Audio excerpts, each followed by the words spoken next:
Hi, my name's Fidela. My name's Jad, My name's Ashley. and we're Group 3. Our task is to do a 2-minute thriller opening. Our initial ideas are that the main protagonist, the detective, is working while talking to his wife over the phone, and while his wife goes home, she gets murdered, and the detective gets framed. For her murder. In relation to settings, we decided to do a split setting. So we had one half in our office where the detective is at work, and then we had one half on a scene in Kensington, where the detective lives, but at that moment in time, it's just the wife going into the house. We decided to do it in a Kensington house because it reflects the characters well, because they're upper class, wealthy, so that it's a good reflection of them and the life they live. Also, we had to do a little plan before starting to film. So that includes different shots that we're going to use in our film, and the different props we're going to use, and also the timing of day, so whether or not we're going to film during the day, and the right conditions that we need to film.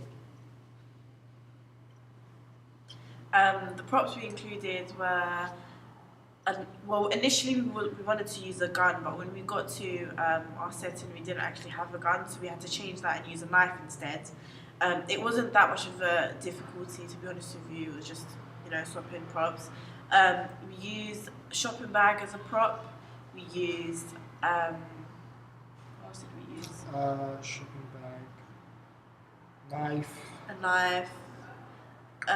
We wanted to get a detective badge for Jad as a detective, but so far we haven't really got one. Yeah. And in the office scene, we had coffee mugs. Coffee cups to kind of show that he's tired and he needs to drink a lot of coffee. He's working overtime. Papers. A lot of papers, like files to show all his different cases that he's dealing with at the moment. Yeah. What else, Ashley? I think that's it.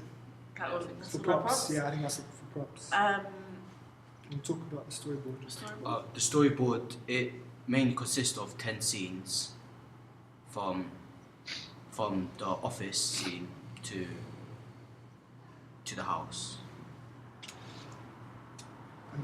So what did you include in each storyboard? Like, with each storyboard, we basically had the description of the shot, right? Yeah.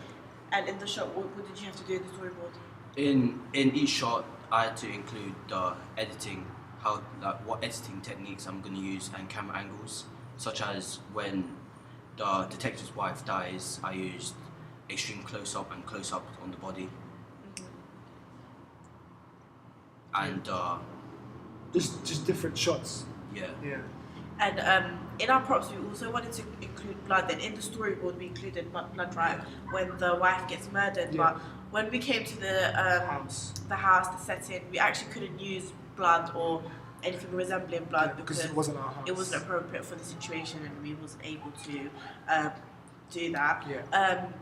With our characters, it was just ourselves, Jad, Ashley, and myself. Yeah. This was because in the house that we was filming in, we were only allowed 3 characters. We initially did want other actors, but we couldn't do that because we were only allowed 3 people in the house.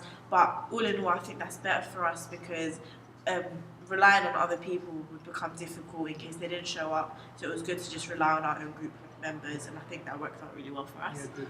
And for our characters as well, we wanted to sort of make our characters very believable. So we included a lot of characteristics for them. So for example, the detective I played, he was hardworking. I think you can see that in the movie, the way he was stressed out and how he was working. Very loving and caring to his wife. Also, you can see that in part of the movie during the phone call.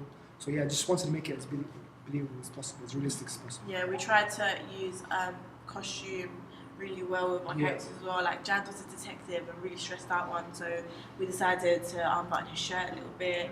His tie was loosen his tie, messy hair, stubble. just to show that he's really working overtime and working hard. He was like the kind of mysterious figure in our film. So he was like kind of under a light, but it was a dim light, so you couldn't see his face properly. He's a mysterious figure, so the audience need to work this out, kind of thing.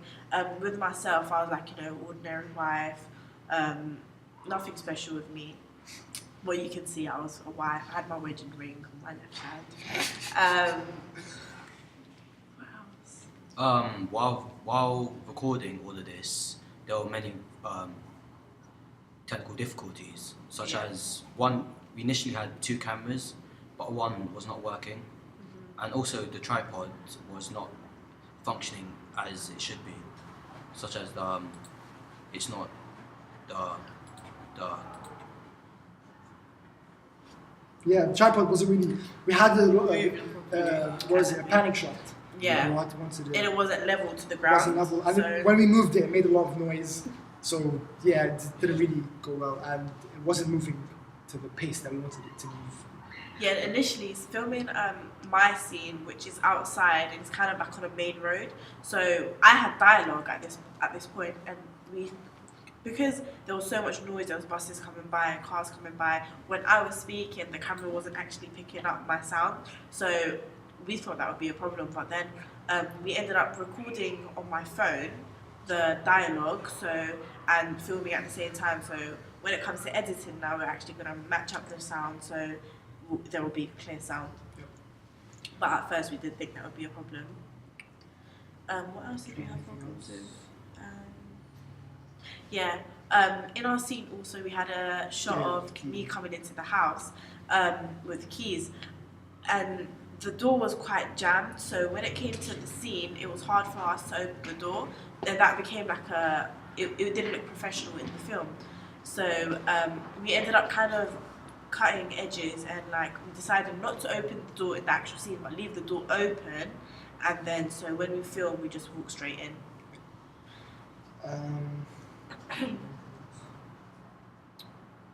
Is that all? I guess. Alright, thank you guys for listening. Thank you for Thank you. listening.